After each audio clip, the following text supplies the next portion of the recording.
Bonjour. Aujourd'hui, je vais vous parler d'une fable que tout le monde connaît, très ancienne, de Jean de La Fontaine. Le corbeau et le renard. Comme pour la belle histoire Blanche-Neige et les sept nains, ou plus récemment la comptine Une souris verte que je vous ai décodée, mais je vais vous faire découvrir des trésors cachés entre les lignes de cette fable. Commençons par le texte. Le corbeau et le renard.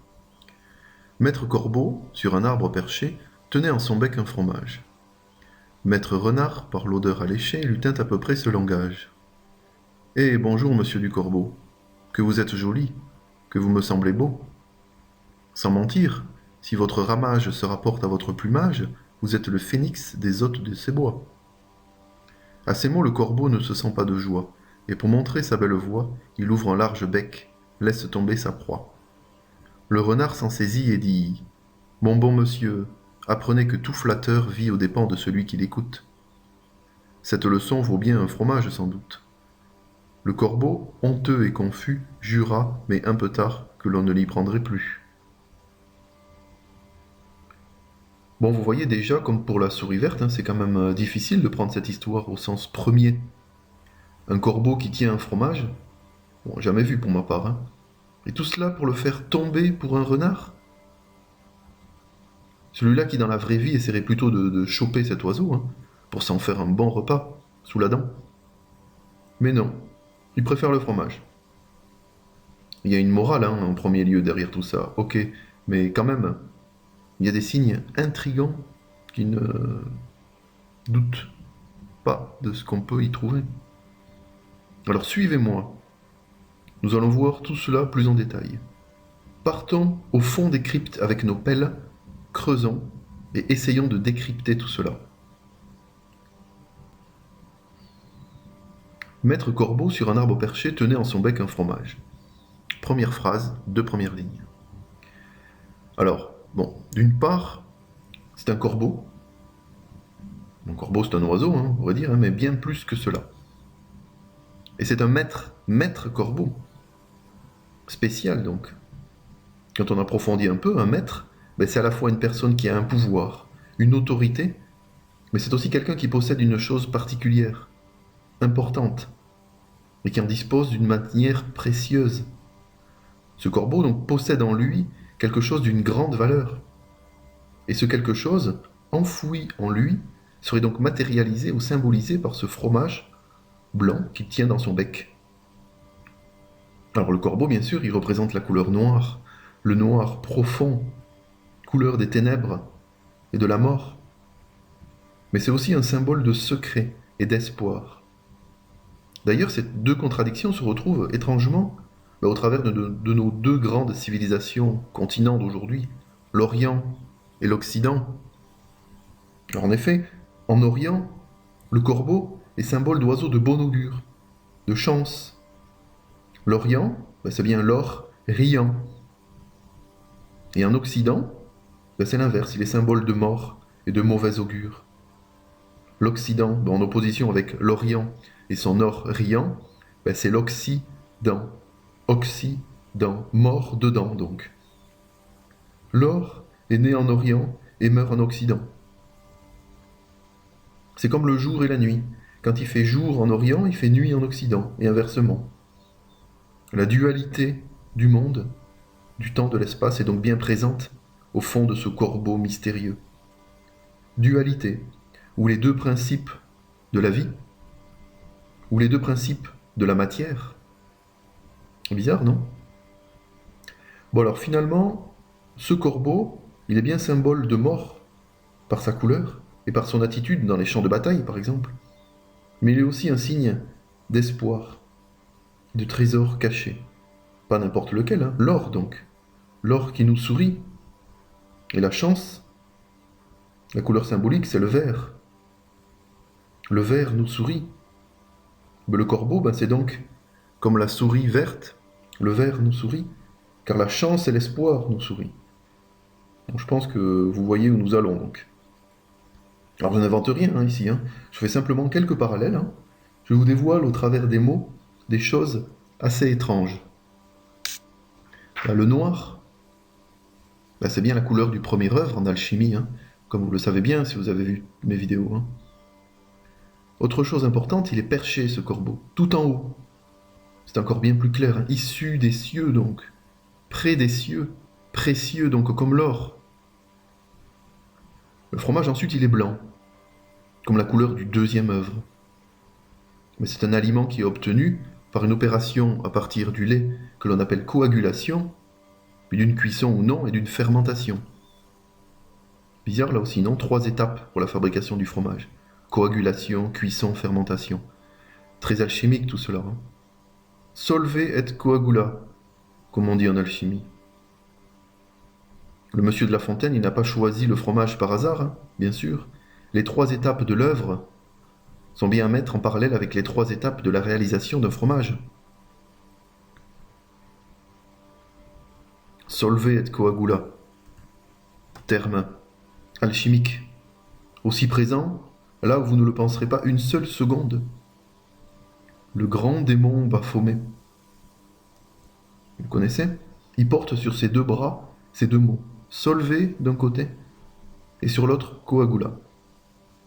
Regardez, hein, tapez même sur internet, vous mettez Baphomet, regardez les images, et vous verrez ces 2 mots sur ses bras. J'invente rien, il n'y a pas d'autres mots. Solve, coagula. Au premier sens, hein, comme au deuxième, donc même plus, le fromage ici, c'est un message. C'est aussi un message, donc. Alors des liens existent entre le corbeau et le renard, l'alchimie, et même Baphomet, ou la souris verte. Bon, vous allez dire encore une fois, bah, tout cela n'est que hasard, coïncidence, des tribulations bizarres, farfelues, de nuluberlus. Bah, pourquoi pas, hein, si vous voulez. Mais continuons. Ensuite, Maître Renard, par l'odeur alléchée, lui tint à peu près ce langage.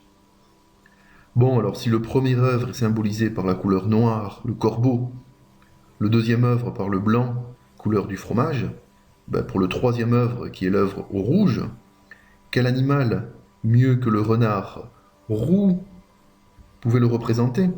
Ben aucun autre, bien sûr. Bien plus que par sa couleur rouge, le roux du renard, ben c'est aussi par son caractère, symbole d'animal rusé, intelligent, qui représente aussi cet animal qui saura toujours trouver une solution à n'importe quel problème. Et ce renard, il est en bas, au pied de l'arbre, en opposition avec ce qui est en haut, le corbeau.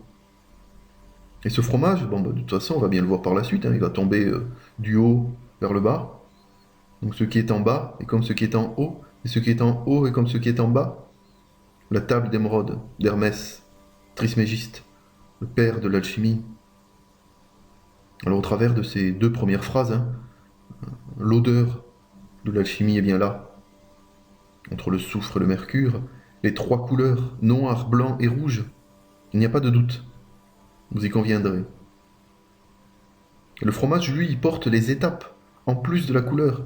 Coagulation, fermentation, cuisson, solve et coagula.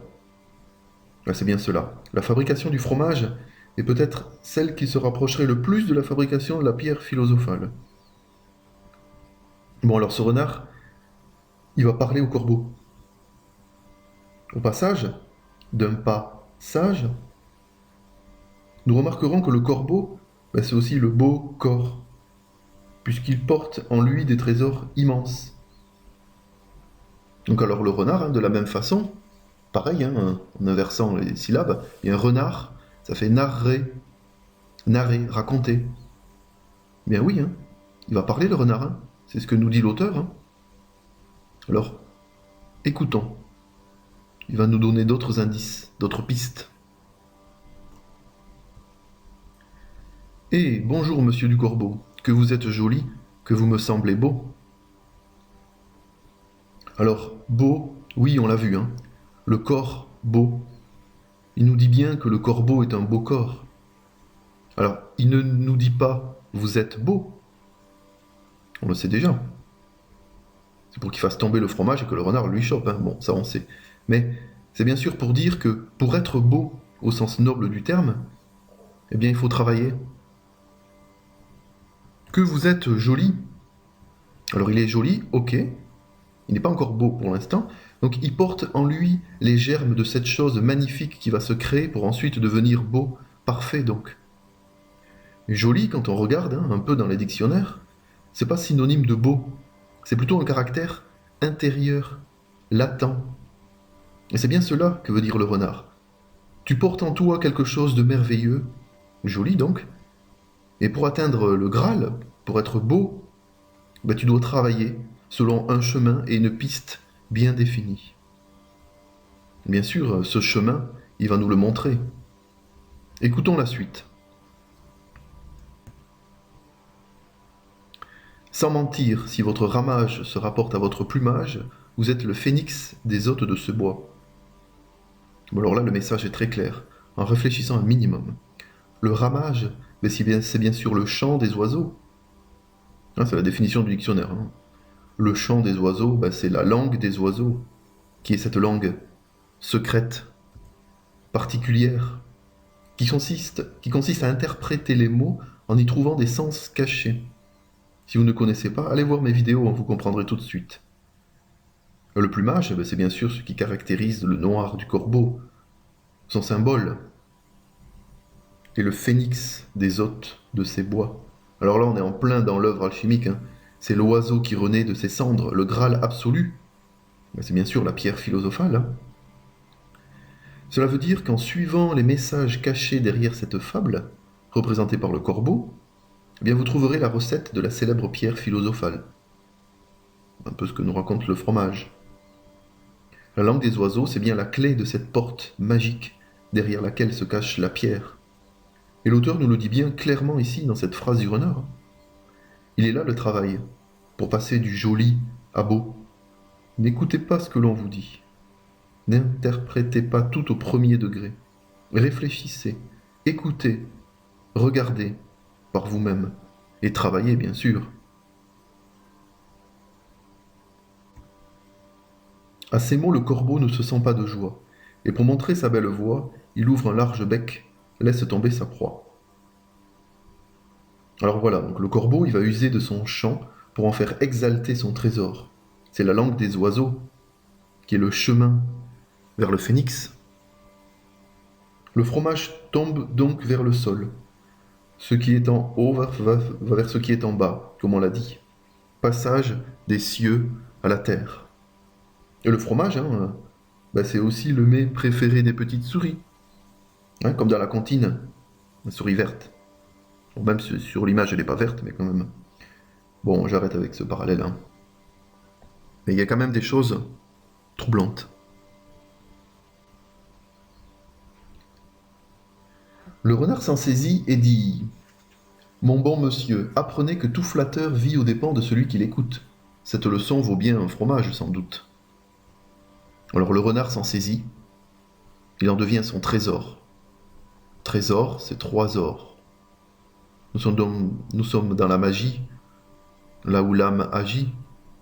Le fromage, en changeant un peu l'ordre des lettres, on peut trouver bien des choses étranges. C'est bien sûr l'or des mages, obtenu avec le F, du feu, le feu de la cuisson bien sûr.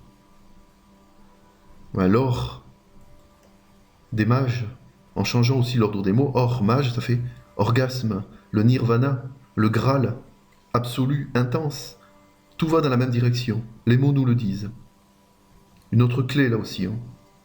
Le fromage, c'est bien cela, une cuisson, le feu, une coagulation et une fermentation. Comme dans la réalisation de la pierre philosophale, hein, on a dit, tout ça pour obtenir l'or des mages, en travaillant à partir du feu.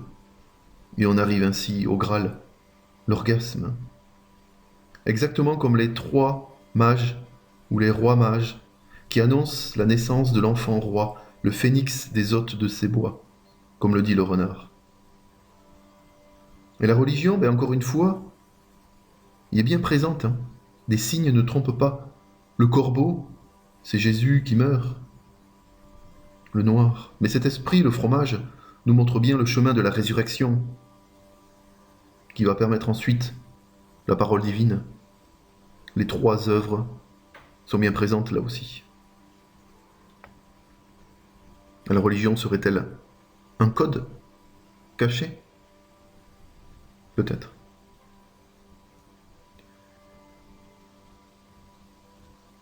Le corbeau, honteux et confus, jura, mais un peu tard, qu'on ne l'y prendrait plus.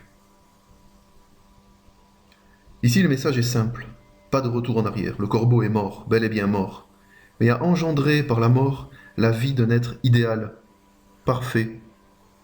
Le Graal, le renard. Alors vous voyez, au travers de cette fable, l'auteur nous indique bien les étapes à franchir. Hein. Coagulation, fermentation, cuisson, dans un ordre à voir. Comme pour la fabrication d'un fromage. Il nous indique aussi ces trois étapes par leur couleur. Noir, blanc, rouge.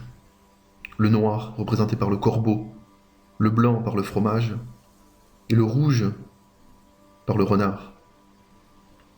Il nous dit bien aussi ce que l'on va obtenir. Hein. Le corbeau va devenir un phénix, et la pierre des philosophes, bien sûr. Donc en plus du chemin et des portes, il nous en donne même les clés. La langue des oiseaux. Parce que comme la petite souris verte, hein, qui est maltraitée au sens premier, trempez-la dans l'eau, trempez-la dans l'huile, hein, bon. Un corbeau qui tient un fromage dans son bec et qui le fait tomber pour chanter, tout ça, pour que le renard le prenne, ça n'a aucun sens. Hein. Plus, hein, si vous connaissez, le chant du corbeau, c'est quand même pas terrible. Hein. Il y a quand même beaucoup plus joli. Hein. Donc il n'a pas pris le corbeau par hasard. Alors une première morale nous parle de la vanité comme vilain défaut. Ça c'est ce qu'on apprend à l'école hein, au travers de cette fable. Bon, ok, c'est déjà un premier message, mais quand même, derrière, il y a autre chose. Il y a des signes qui ne trompent pas, comme on a dit. Il faut aller plus loin.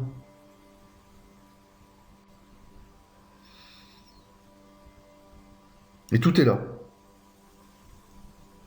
Tout est gravé dans ces lignes. Il ne manquerait peut-être que la matière première, ou les matières premières, ou les premières matières pour la réalisation de l'œuvre. Mais sans aucun doute, elles sont cachées au travers d'autres de ces fables. Sans aucun doute.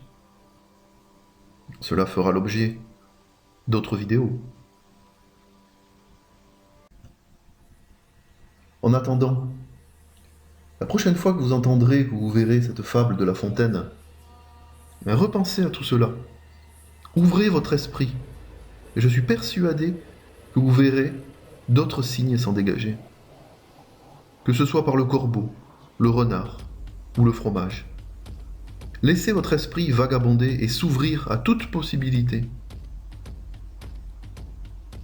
Cassez les barrières.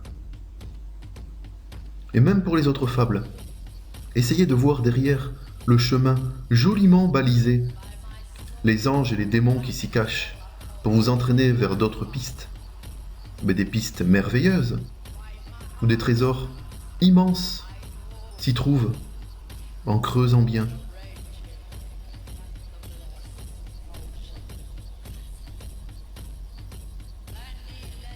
À bientôt.